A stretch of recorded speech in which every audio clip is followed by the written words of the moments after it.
Good afternoon, everyone. I'm Julia, and these next 5 minutes are going to be terrible for me because I hate the sound of my own voice, but what I hate more is public speaking. I chose the topic of sexuality because it is prevalent in my everyday life, and I'm interested in how sexuality can influence these specific ideas of gender. So to start, we should define sex and gender in sociological terms to help us understand the differences and how they relate to each other. So sex is the biology a person possesses, or their genitalia. And gender is the cultural or social distinction of various identities that one prefers to claim. Some suggest that sex determines gender, but it is mostly psychological because it is how that person identifies regardless of their genitalia. The major interactions between gender and sexuality can be explained by the genderbread person, which is a concept created by Sam Killerman. This begins by explaining the model with gender identity. This is how someone defines their gender based on how they align or do not align with the various options of identities. Killerman explains that based on how strongly an individual identifies on a specific spectrum is what they identify as. The next aspect is gender expression, which showcases the ways a person presents gender through attire, action, or demeanor. The third aspect is biological sex, which we pretty much already explained, and he defines it the same. And the final area of the model is attraction, both sexual and romantic. Sexual attraction is the emotions that one feels when physically contact is made, while romantic is the same with the absence of the physical encounter.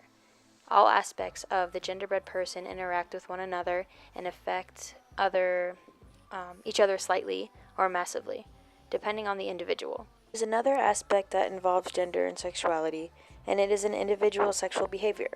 The CDC claims that one's sexual desire and attraction can differ from who they actually conduct intercourse with, or that individual's sexual behavior is not always consistent with whom they are attracted to, or whom they form sexual relationships with. So, how do these concepts affect one another?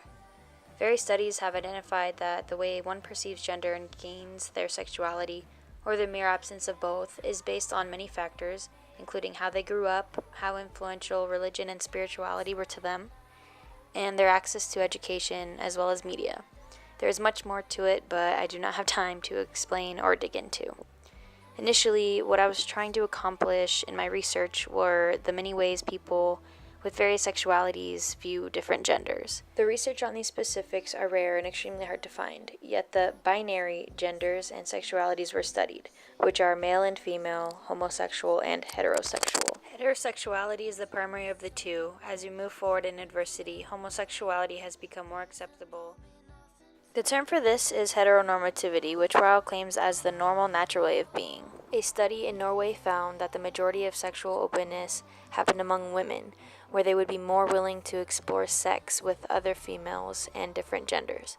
They stated that hardly any men had similar experiences, and I think this could be tied into the masculinity that is attached to that gender. And these men either differ from telling their experiences because of being looked on differently, while society already sexualizes women. Another idea is heteroprivilege, which is the set of unearned rights that are given to heterosexuals in many societies.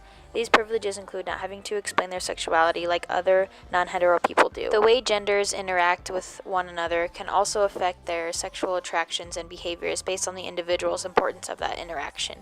Homosocial interactions are social relationships between those of the same sex. Ryle expresses that when the institution of marriage is introduced, those of the same sex view their homosocial interactions differently, taking less attention and importance to them for the fear of having homosexual tendencies associated with their relationships. A study in Australia expressed the ways homosocial relationships play out during the later teen young adulthood and identified homosocial bonds are policed against the feminizing and homosexualizing influences of excessive heterosexuality.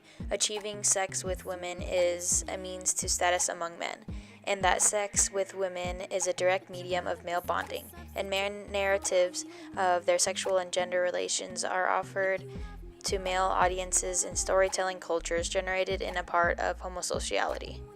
Overall, sex, gender, and sexuality differ and directly interact with one another through various social institutions that implement certain standards which can ultimately lead to discrimination and prejudice. Sexual behaviors might determine one's sexual or romantic attraction, but it varies with each individual. Studies discover that women are generally more open to exploring their sexuality and behaviors without disclosure of their specific label, and men are less likely to determine or act on any feelings of homosexuality.